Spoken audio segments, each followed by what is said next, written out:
Bonjour, moi je suis Maria Constantakopoulou. Je suis ingénieure CNRS et responsable des services de microscopie électronique ici au LSPM. J'ai passé le concours en 2021 et je suis très contente d'être ici car c'est un métier qui n'est pas répétitif. Chaque journée est différente et c'est quelque chose qui me plaît et me motive beaucoup. Mes tâches principales, c'est par exemple de former le nouveau entrant, le personne qui arrive à l'utilisation du microscope.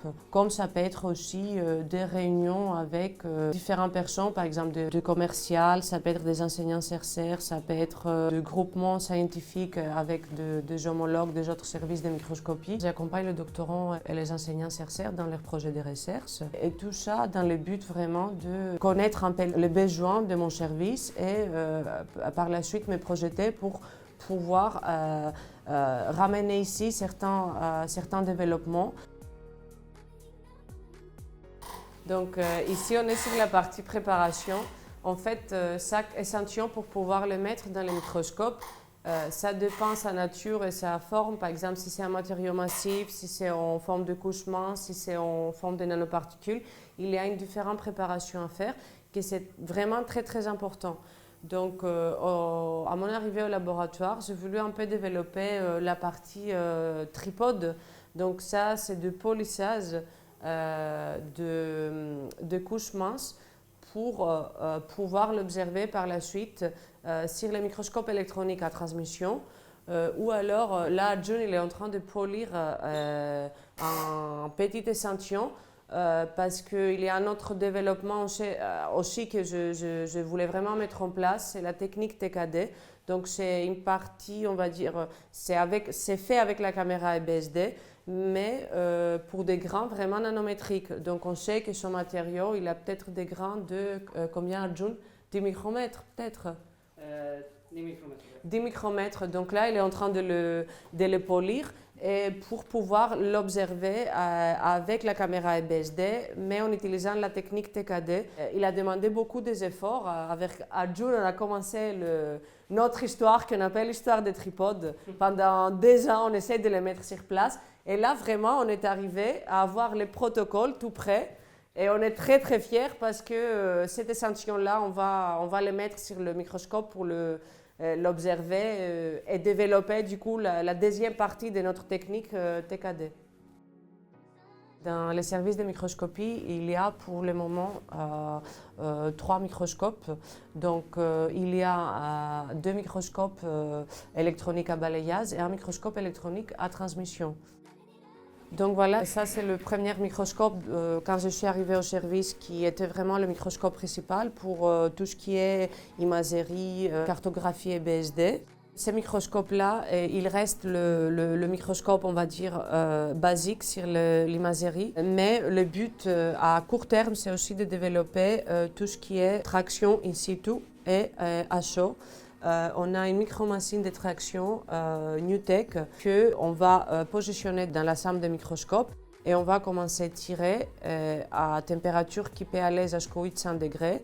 Et on peut aussi coupler avec l'orientation des grains, donc avec la caméra EBSD.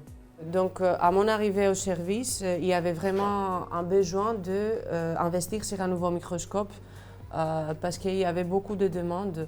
Et pour décharger un peu l'autre microscope, on a vraiment fait de A à Z un appel d'offres qui a abouti à l'achat de ces microscopes qui a été installé en 2023.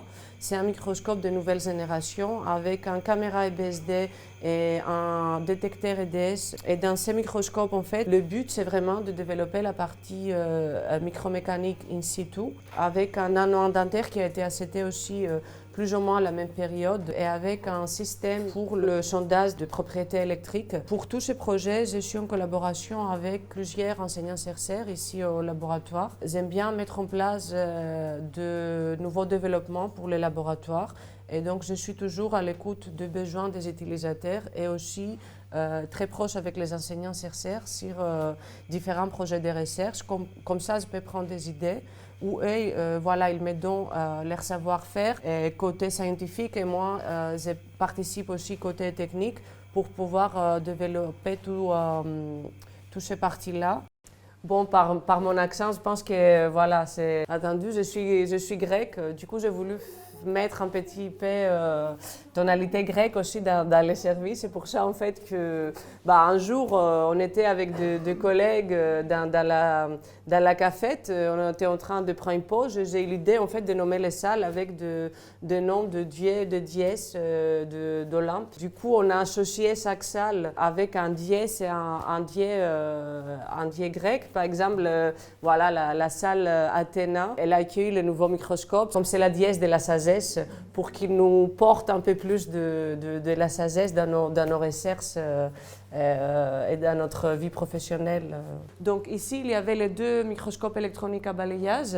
Et ici, il y a le microscope électronique à transmission, comme il dit son nom, passe à travers de notre échantillon. Le microscope électronique à balayage, c'est plutôt sur la surface de notre échantillon. On balaye le faisceau. La vraie différence, c'est les selles dans laquelle on observe nos échantillons. Les MEB, c'est plutôt une échelle nanométrique, alors qu'ici, on est plutôt sur une échelle atomique.